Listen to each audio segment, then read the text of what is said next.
Hello, this is Tony Heller from RealClimateScience.com, reporting on the spectacular rate which the Kamala Harris administration is rewriting climate history. In George Orwell's novel 1984, he said, "Who controls the past controls the future. Who controls the present controls the past." Let's take a look now at how climate history has been erased or rewritten over the last 7 weeks. The Washington Post is a willing and active participant in climate disinformation. This is an article they wrote in 2015. Wildfires have now burned a massive 8 million acres across the U.S. September 2nd, 2015. As of Tuesday, according to the National Interagency Fire Center, more than 8 million acres have burned in U.S. wildfires in 2015. There are only 6 other years that have seen more than 8 million acres burned: 2012, 2011, 2007, 2006, 2005, and 2004, based on National Interagency Fire Center records that date back to 1960. It's not hard to notice that all of these years came since the year 2000. Let's take a look now and see if this claim is accurate.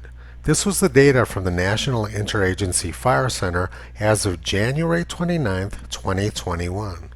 It's pretty easy to see what the Washington Post did. They hid all the data before 1960, when burn acreage was much higher. If you look at the entire database going back to 1926, you can see that 2015 was actually a pretty low fire year. Burn acreage in the United States is down 80% since 1930. That's not very scary. So 6 years ago, the Washington Post hid all the data before 1960 in order to make it look like forest fires were increasing. But this story gets much worse. This was the official government data as of January 29th, and this is what it looks like now. If you go to that same National Interagency Fire Center website, you now get redirected to a link which hides all the data before 1983. So let's take a look now at what's special about 1983.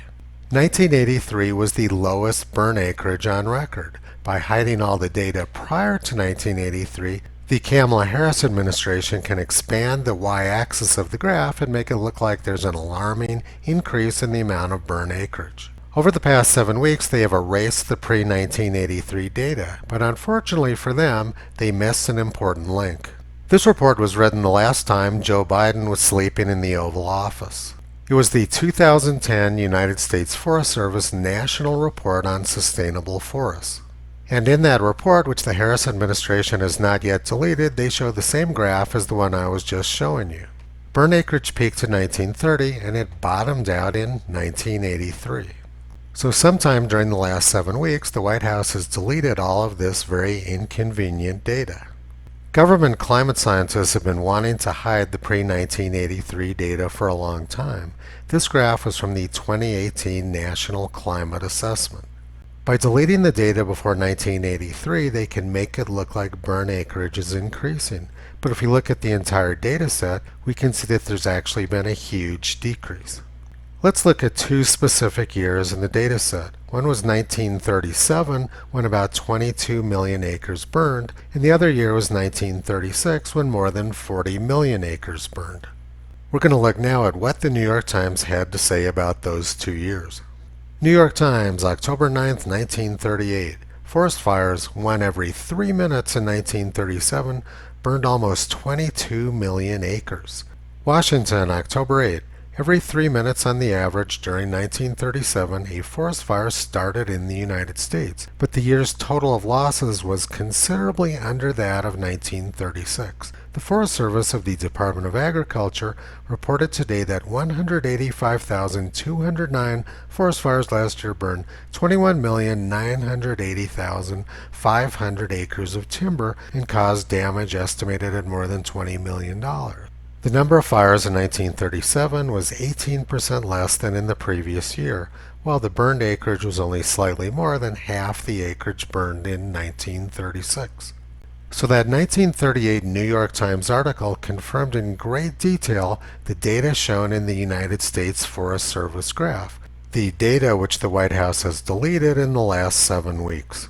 The summer of 1936 was the hottest on record in the United States, and more than 40 million acres burned. 1936 was one of the most extreme years on record.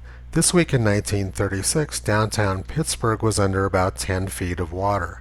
My grandfather was at a business meeting in downtown Pittsburgh and had to be evacuated by boat. On March 20th, 1936, it was reported that all eastern America was under flood waters. 100 cities in 14 states were flooded. This week in 1936, the White House had to be sandbagged to keep the Potomac River from flooding it. There's no flood this year, but the White House is sandbagging the history of the United States. Now let's move on to another very inconvenient report which has been deleted by the Kamala Harris administration. This federal government report was online the week of the election last year, but now it's been disappeared. This was the January 2001 review and update of the Federal Wildland Fire Management Policy. It was written by the Department of the Interior, Department of Agriculture, U.S. Forest Service, Department of Energy, Department of Defense, Department of Commerce, the EPA, FEMA, and the National Association of State Foresters. The document said, historically fire has been a frequent and major ecological factor in North America. In the conterminous United States, during the pre-industrial period 1500 to 1800, an average of 145 million acres burned annually. Today, only 14 million acres are burned annually. So what they're saying is that during the pre-industrial era, when carbon dioxide levels were well below 300 parts per million, about 10 times as much acreage burned as does now. And let's look at that last sentence again. Today only 14 million acres are burned annually. But in the original Washington Post article they said more than 8 million acres have burned, and that was close to a record. But in reality, that was well below the long-term recent average of 14 million acres. So the White House has deleted this document because it shows that their entire story about increasing burn acreage is not true. The reality is that burn acreage has decreased 90% since carbon dioxide was at pre-industrial levels. That completely wrecks their story. In 1992, the New York Times confirmed the fact that there used to be a lot more burn acreage in the western United States. December 1st, 1992, History of Ancient Fires. Fires leave revealing scars in the tree tissue, and if enough trees in a wide enough region prove to bear fire scars at the same time, researchers can guess the year was extremely dry, for aridity invites a blaze's spread. Studying fire marks in giant sequoias, Thomas Swetnam and co-workers have discovered that major conflagrations sweeping across many mountain ranges in California and the Southwest were long a common feature, occurring at least twice a decade and apparently linked to oceanic currents much further south, the so-called La Niña events that often result in droughts. Finding this synchronicity in fire events was a big surprise to us, he said. It tells me that western landscapes in pre-settlement era were very smoky places. This article confirmed that there used to be a lot more burn acreage in the west, and it also has another very inconvenient aspect. It linked the fire to La Niña events, which is exactly what was occurring in California last year.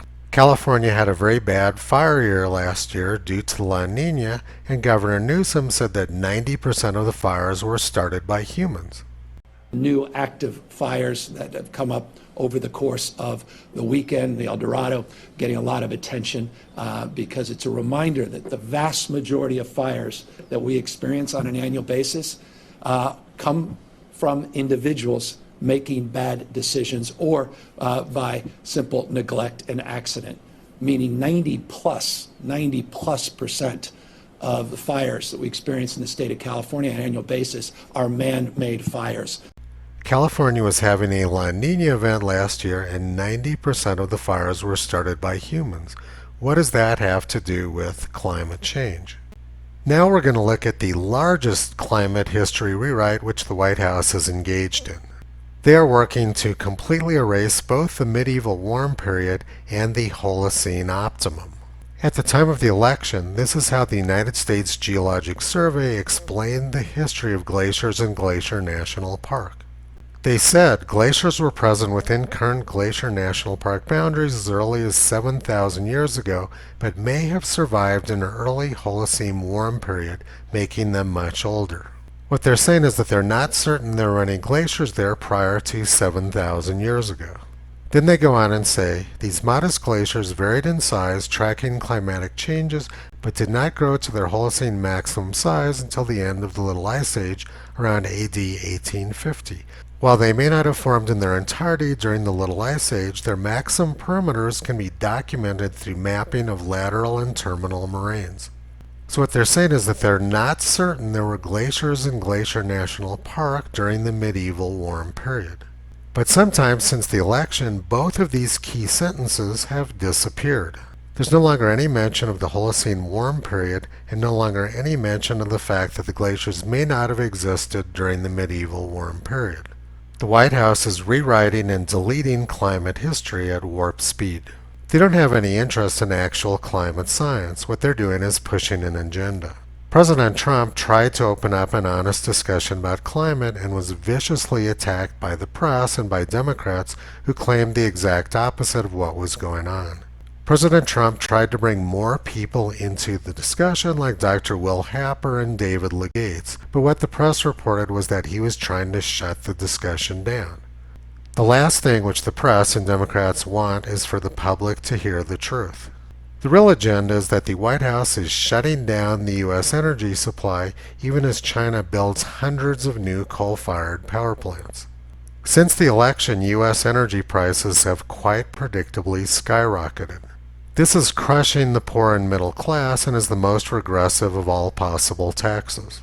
And the White House is using fake science to justify this atrocity.